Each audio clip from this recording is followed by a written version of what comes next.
Strange things are afoot at the Circle K.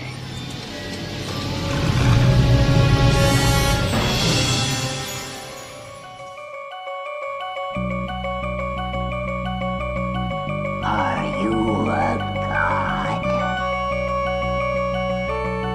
I'd buy that for $1. What are you? unwavering? Unwavering? I'm Batman. When someone asks you if you're a god, you say yes. Welcome to my latest experiment. This is the big one, the one I've been waiting for all my life. We have such sights to show you.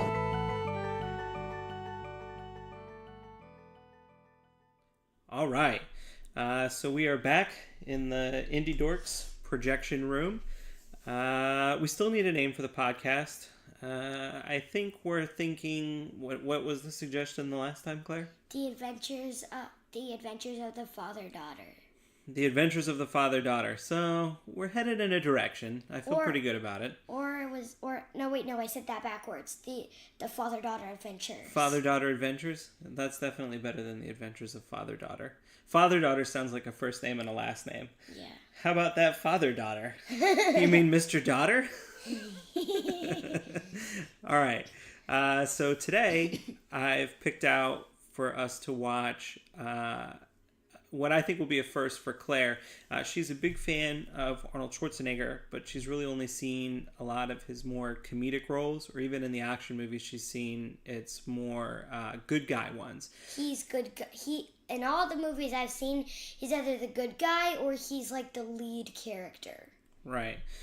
So today we're going to watch The Terminator, which is a really big villain role for Arnold Schwarzenegger. And so I think that will be fun to show her different sides of an actor that she really enjoys. So what are the Arnold Schwarzenegger movies that you've already seen, Claire?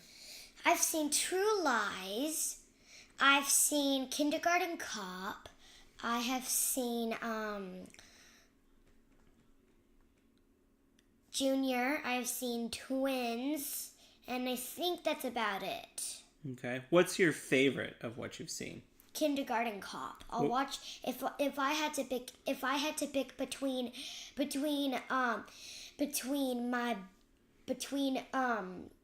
movie I have never seen called Cooties and I would like to see, or Kindergarten Cop, I would want to watch Kindergarten Cop over and over and over again. All right, so just to be clear, she's referencing Cooties because I have a Cooties poster with a skeleton hand holding a lollipop in the projection booth down here. And I've also seen the trailer for it, and I've seen clips for it, and I've seen it.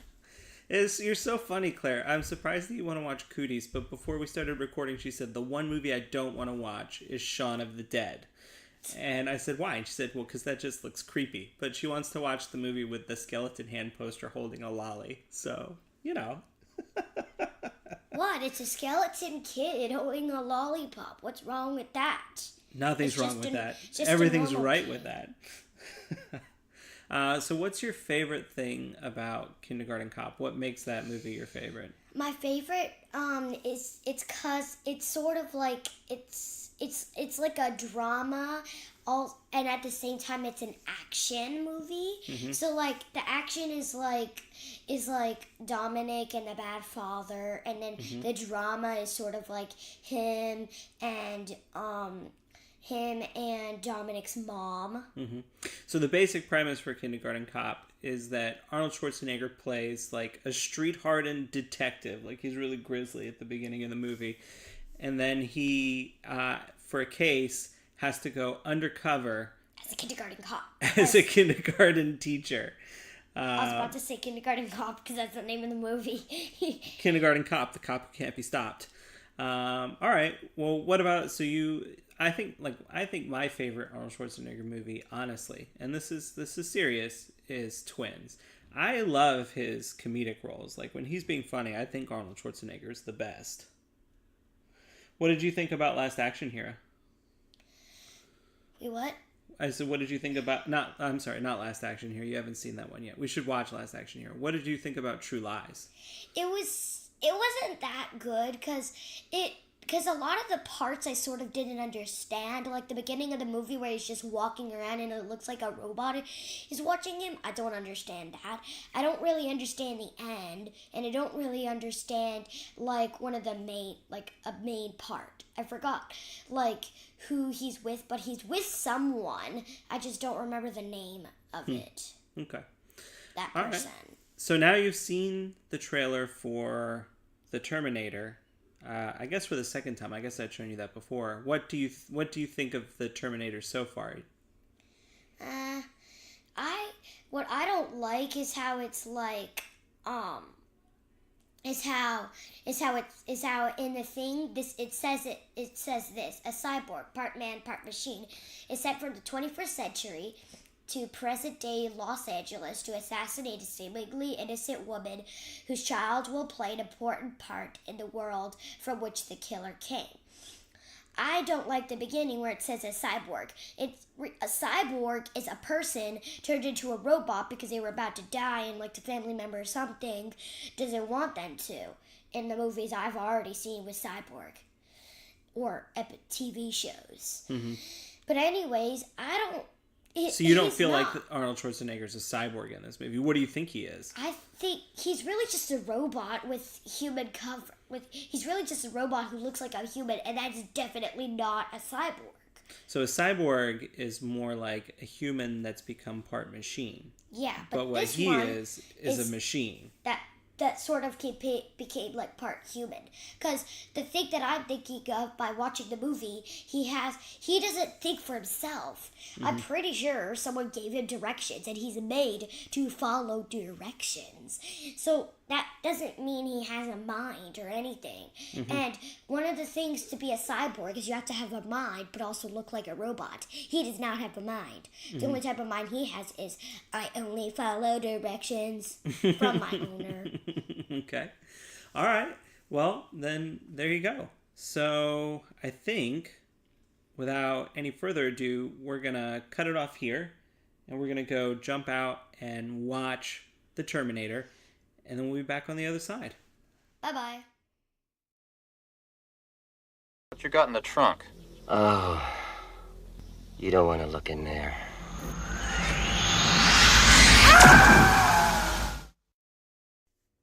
All right. So we just finished watching Arnold Schwarzenegger in The Terminator. For those of you who haven't seen The Terminator, basically, Claire read the logline synopsis on iTunes before we started. But the core story is at some point in the near future, remember this is 1984, so at some point in the near future, the defense grid for the United States becomes self-aware, and its first act as a defense grid is to kill everyone. And that kicks off a big war between the robots and the humans that lasts until the 2020s, when we meet Kyle Reese in the distant future. He's a soldier of the Resistance serving under John Connor. And he gets sent back in time to stop a Terminator which is one of those robot soldiers, from assassinating Sarah Connor in 1984 before she gives birth to John Connor. And basically, the machines are using time travel to win the war, which they, I guess, would have lost at that point in the story. So, that being said... as in, like, the robots come alive, they have self-awareness like we do with our minds. Our minds, it's self-awareness, but theirs is technology self-awareness. Mm-hmm. And their basic thing is, like, kill humans. And what I was thinking during, like, the movie, I was saying, like, did they do that because they think that humans don't love them?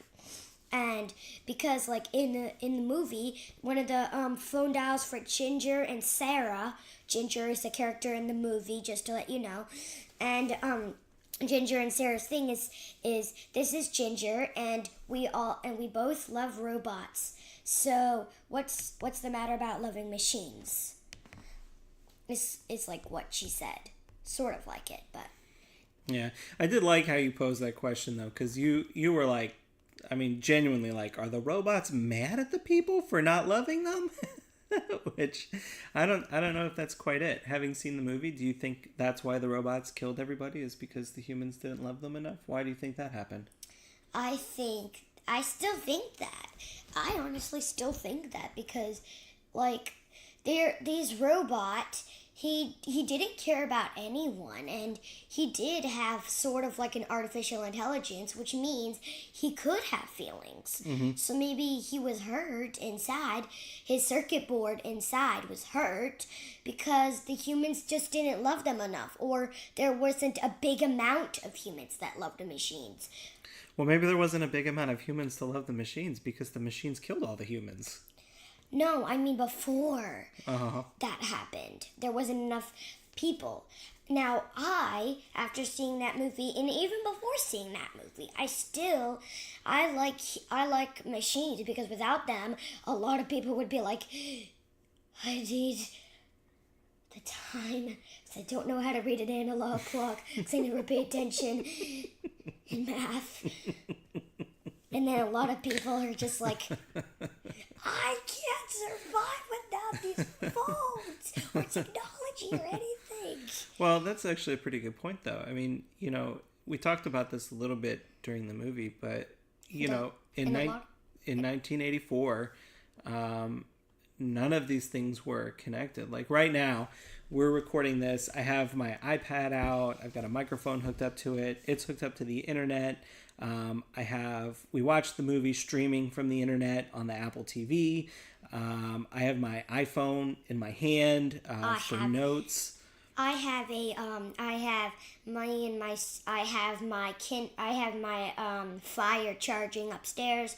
I have a phone charging upstairs. I have a tablet charging upstairs. Okay, well those are family devices. They're not just yours.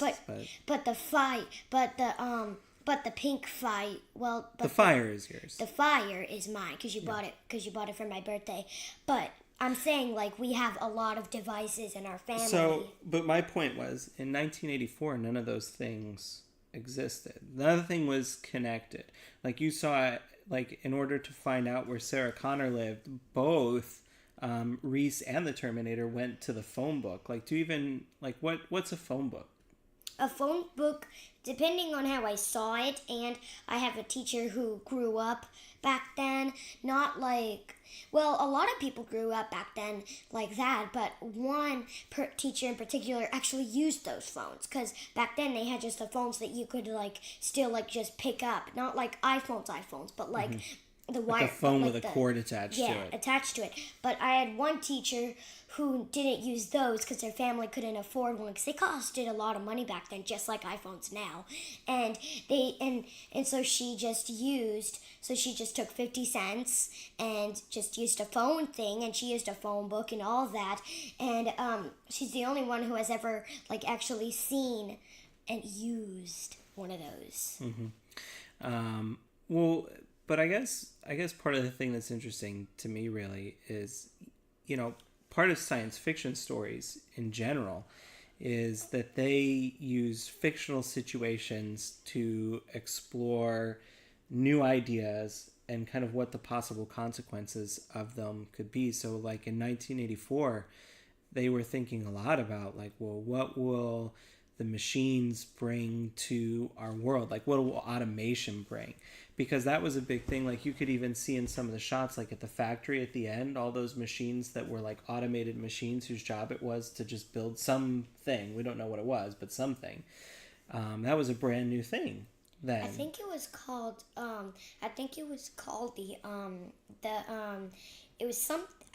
like the techno circuit. Okay. Or the army circuit. It was one of those two, and it was supposed to help them defend off the it was supposed to be machines that would help them as if they were real humans and all that, and it would help them kill. Well, sure. That's what Skynet was supposed to be.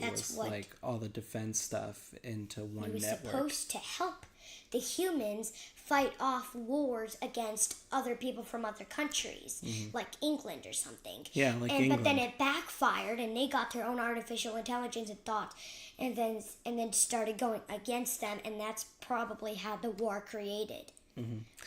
One of the other things that I was kind of curious what you thought about is, and we talked about this a little bit, what did you think about the fact that Kyle Reese had only seen a picture of Sarah Connor and had fallen in love with her in the future from only seeing a picture and hearing stories from John Connor? Is that weird, or do you think that's fine or normal? What do you think about that? Well, I have a lot of people who have. I've seen a couple movies that people have fallen in love with someone's picture and then end up marrying them.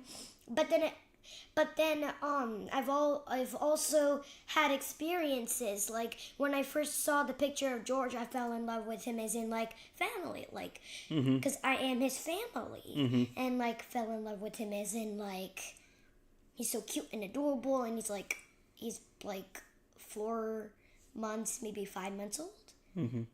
I see. So and who is George for context? George is my dad is Daddy's, which is who I'm talking with. That's me. Yeah. Daddy's sister's son that she had about like 4 or 5 months ago.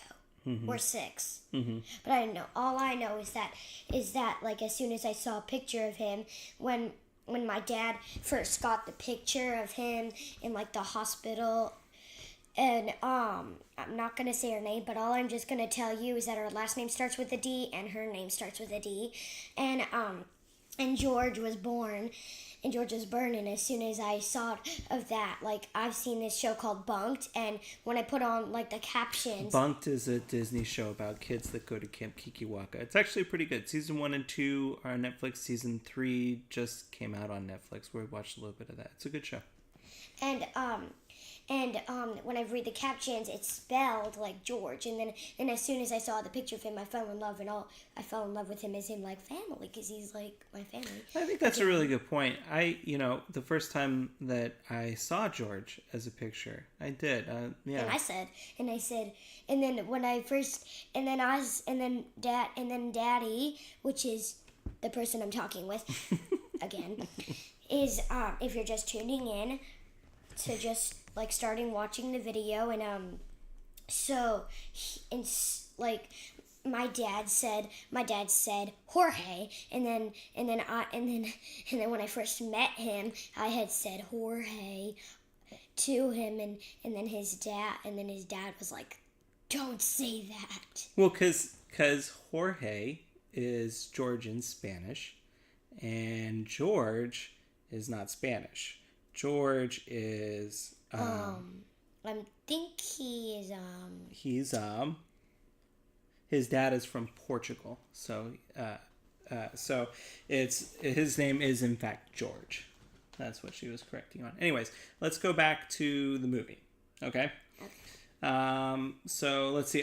So I think one of the fun things too of watching a movie with like someone who has a new perspective on it, especially a movie that I've lived with for a long time, was in the middle of the movie. There's a scene where Sarah Connor and Kyle Reese are hanging out under an overpass after the police station shootout, and it's nighttime. Kyle Reese has been shot, and she's doing a field dressing on him, and they're kind of cuddling up and hearing dark, twisted stories about this very abysmal future that they have in store for them, and they're both shivering. And Claire immediately said, "Wait, why are they cold?" And I was like, "Well, I guess it's cold at night." And Claire was like, "No, it's May in Los Angeles." Well, I didn't say that. I just said like I saw people wearing skinny straps and shorts. I don't see any people wearing pants, like jeans. The only type of jeans that are like, well, technically they're pants. The only types that they were wearing were sweatpants, which are very thin, so you wouldn't get hot in those. The only time you get hot in those is if you had just worked out. It would be hot. But. All right, well, so one of the other things I want to make sure that we talk about is the special effects in this one. There are a couple of good ones. One where the Terminator has been injured or damaged, I guess is more accurate, and his eye is damaged, and he has to take his eye out with one of those little X-Acto knives, and he plops it out, and then you get a nice full face shot of the Terminator with one real eye and one red computerized eye as his head is kind of moving around and whirring around. And I really, really like that shot. But I wonder, Claire, did you think that those effects were particularly gory? Did they bother you?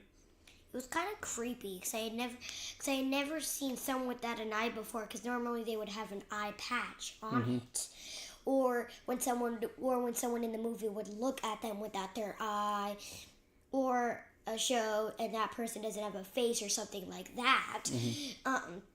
I wouldn't see it. Like, you wouldn't see it. You would see from the other person's view of that person looking at it, or a sideways view, so you can't see So it. they cheat a little bit to make it easier to do. But this time they didn't cheat. They showed it full on, right? Yeah. How do you think they did that? Well, they probably put a lot of makeup to make it look like it was deep inside. Because you had shown me a video some time ago, probably about a month ago over the summer, and we were looking for something to watch while my mom was making lunch or dinner or something. And and Harper asked, well, and Quinn, and in a lot of movies, Quinn would be getting scared because she thought that those were real bad guys in the shows we were watching. And so my dad showed her, like, it's not real bad guys, it's just actors. And then she's like, I don't believe you, because they have because it looks like their eyes have come out and all that stuff like that. And then he shows her a video about how people decorate someone's eye or facial feature or arm feature or something like that to make it look like that. Yeah, but I think it might have been a Tom Savini video working with someone to show like an eye effect. This one, though, He showed you how to create one. Yeah. I don't think in the Terminator, especially for the eyeball shot, I don't think that they It was did probably like a plastic makeup. eyeball. No, I think what they did is they built a full mechanized head that looked like Arnold Schwarzenegger's head. And because like the camera changes a little bit, like the way that the picture looks, and then like you see his head sort of moving kind of herky-jerky around. And I think that the real thing is the robot eye, and the fake part is actually now the human eye, because they've built this really intricate Arnold Schwarzenegger head to be half of the Terminator and half of that, which means that there's somebody on the back end of that must have put dozens or hundreds of hours of work into building this single robot that looks like a head so they could do that one single effect. I think that's pretty cool. And I think, and now there's probably like makeup to make it look like a red eye, and then it like shows effects on it. Absolutely. So like how the sun affects the moon and makes it look light. Maybe they had some type of like light shining on it, because like whenever you see him, it always looks like there's like sort of like a light on him. There's always a light on him. There's never a time when he's not in a light. Well, but that was actually, though, that's because, like you were talking about a minute ago, about filmmakers cheating a little bit when they want to, like, show an effect, but they don't want to have to manage it for the rest of the movie. So, like, they show that robot head and the eye shot, right, where you can see his red robot eye moving around. And then he puts the gargoyle sunglasses on for the rest of the movie. And that covers up the red eye so that they don't have to worry about it so much. It can just still be Arnold Schwarzenegger running around. Speaking of Arnold Schwarzenegger running around, what did you think of seeing Arnold Schwarzenegger as a villain? I kind of didn't. I thought it was sort of cool and thought it was sort of uncool, because it's like the first movie I've ever seen that he's like the bad guy. And how many times in the movie did you express out loud, gosh, I really wish the Terminator was the good guy? About 4, maybe 5 times. I was like, I really wish he was a good guy. He has so many things. But what did you think of his acting style? Did you find him to be very scary? Were you surprised that he could be so scary as an actor? Yeah, because I thought that he could only be like a good guy. And he's now a bad guy, and it's like different. Did you find him scary when you were watching the movie? Sort of. when he was just like full on robot, because he looks different as a robot from then, like in that picture, in the Terminator picture. He's different, and it just sort of creeps me out. The the whole first part of the movie, when Arnold Schwarzenegger comes back as the Terminator initially, he comes back naked, and Claire was very concerned that Arnold did not have the right amount of clothing on. And she was very happy when those punks got murdered and he took their clothes. I don't like killing, but I'm just so glad that I didn't see them get killed. Well, we sort of did, but you didn't see him, like... Well, you see that him put his fist through that one kid and just murderize him, though. Yeah, but you didn't see him inside. You didn't see, like, all the, his like, the point viscera or whatever. Sure, you didn't see his point of view. You saw the guy who was you saw, like, a side shot. So you saw his fist in there, but you didn't see, like, what it looked like to the robot. What it looked like. So, like, the cut out and all that. You didn't see that. You just saw that. So, like... So, I'm just kind of... So, yeah. Well, okay. What did you think about the movie overall? Did you like it? Pretty much. If I told you that there were more Terminator movies, would you want to watch them? Maybe. When you were, like, searching up Terminator movies, I saw other Terminator, and I thought... And then I said, well... And I said, because a lot of movies I watch, I wish that they were second, like Kindergarten Cop or Junior. What would your ideal sequel to the Terminator be? Well, if I was the director, and like the first kid director, or I was an adult right now and watching the movie and saying that I could direct a movie, which I can, because I really am pretty strict. I get bossy around my sisters. Sometimes I boss my friends around, and then they get mad and are like, so, and I'm like, stop. Plus, you have a very artistic side. You absolutely could be a director. But what director, Claire, would be your ideal sequel for the Terminator? So the sequel would be like during the war, and like her son growing up and leading it, and that. And instead of flashbacks from the war, you're seeing what it's gonna look like in the future. Like future past. So the next movie would be Sarah Connor and John Connor fighting in the war initially together, and John Connor sort of coming of age in the middle of this big apocalyptic war. And her having flashbacks from the thing while she's telling him about it, just like in the movie when he has a flashback when he's telling her about it. So instead of flashing forward to the future, the movie takes place in the future, and John Connor's already kind of a badass, and then the story flashes back to his experience with his mom. Yeah. Interesting. I think so there's a bunch of Terminator sequels. Terminator Salvation. What's that about? Well, it's kind of about that. It takes place in the future. John Connor isn't the leader of the resistance yet. He's just a fighter. And he sort of has to take his place as the main guy. And there's a lot of conflict for him as he tries to figure out his way through it. I don't remember it that well. I've only seen that one a couple times. I don't have any problem showing you any of the rest of them, except to say that I guess probably if we watch more of them, we'd watch them in order. Let's see. Would you recommend this movie? Probably not to friends, but yeah. So you think that people would find some enjoyment in it? Yeah, but if I'm not going to say the name or how old she is or like that, but I'm just going to say if she saw, just like Attack the Block, if she saw this movie, by the way, Attack the Block is another one if we did, if she saw this movie, if she was allowed to see this movie, well, it would scare her. Yeah, it would scare her pretty bad. Her parents only made a rule that she couldn't see movies that weren't PG or PG-13 movies or stuff like that. The only movies she could see were PG and PG-13. Those are the only movies she could see. Yeah, well, some specific PG-13s movies, specific ones. What what type of movie do you think the Terminator is? Is it like what genre? Is it an action movie? Is it a horror movie? Is it a science fiction movie? Well, in the thing, it said sci-fi and drama, sort of.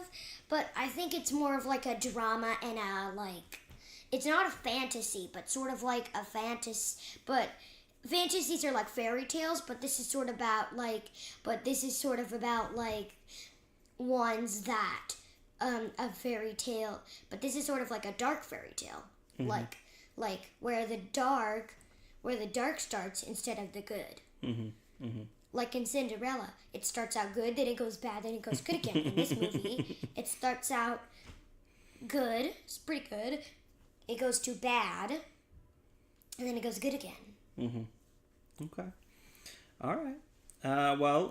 Do you have anything about the movie that you'd like to say before we close it out for now? Well, if you don't like seeing things crushed, then I wouldn't recommend this movie to you because there is a big scene where the Terminator is being crushed, crushed by like one of those Pactor thingies, and she's walking through and all that. I got a real thing about people being crushed in movies. There's a crush scene. You can see the 13 Ghosts up there. I watched that just recently, and there's a scene where a woman gets squished by closing walls in the middle of the movie. Something about people being crushed. I don't care for it. It's very traumatic for me. Anything else? Creepy. Yeah, and creepy. Well, also, and if you like, now this is sort of like the movie, and if you have seen the Terminator and is like, well, I've already seen that, and this is just boring, but you just have to watch something because your mom or your dad or something won't let you do something, and you just want something to do, so you're just looking at that. Maybe you should just we're gonna do the other Terminator movies, and so if you've already seen the Terminator but you haven't seen the other movies, we're gonna have like the Terminator 1, the Terminator 2, and it's gonna sort of look like that. And so the Terminator 1 is the one we're talking about, the Terminator. The next one will probably be like the next in the series of sequels and like the actual movie itself. So like we would name it the Terminator 1, the Terminator 2, like that, or sort of like that. So if you want to watch along, you can watch along, basically. Yeah, so if you've already seen the movie and you're just bored with this, you can watch a different one. Okay. All right. Well, I think that does it for us. Thanks very much again for listening. I'll be back on the other side of this segment with just some more thoughts of my own. All right, Claire. Wait, one more thing. If you like the Terminator, and if you have seen the Terminator and you don't like it, I wouldn't recommend you watching any other of the Terminator. Maybe you should, but if you like Arnold Schwarzenegger and you want him to be good, here are some movies that you might want to watch. The Kindergarten Cop, Twins, Junior, and True Lies. I think those are all great movies. He's good guys in all of those. All right. Cool. All right. Bye for now. Bye-bye. See you the next time. Well, I'm just going to say see you on the other side because, as in, like, see you on the other side of our next movie. Yeah. Okay. All right. Come on, Duke. Let's go do those crimes. Yeah. Let's go get sushi and not pay. All right. So that's the Terminator with Claire. My biggest reservation in showing her the movie before we sat down to do it was that the Terminator would scare her too much. And that really turned out not to be the case. I think that there were a couple moments that she was kind of grossed out by some of the effects. But at no point did she really seem to be too intimidated by what was going on the screen.